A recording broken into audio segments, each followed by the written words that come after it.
یہودیت توحیدی اور ابراہیمی ادیان میں سے ایک ہے۔ 2006 کے اواخر تک دنیا میں یہودیوں کی تعداد 14 ملین تھی۔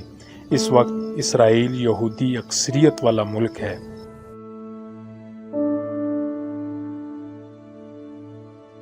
یہودیوں کی سب سے اہم کتاب تورات ہے، جس کے لغوی معنی قانون کے ہیں۔ تورات بائبل کے عہد نامہ قدیم کی پہلی 5 کتابوں کو کہا جاتا ہے۔ یہودی عہد نامہ قدیم کو تناخ کہتے ہیں، جبکہ عیسائی اسے عہد نامہ قدیم کہتے ہیں۔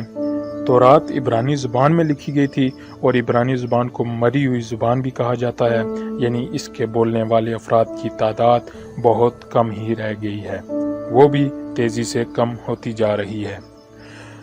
گو کہ اس زبان کو زندہ رکھنے کے لیے کوششیں بھی جاری ہیں۔ ناقدین کے مطابق یہ تورات اصل تورات نہیں ہے، جو کم و بیش 4-5 بار دنیا سے جل کر اور تباہ و برباد ہو کر ناپید ہو چکی ہے، اور یہ بات کی پیداوار ہے۔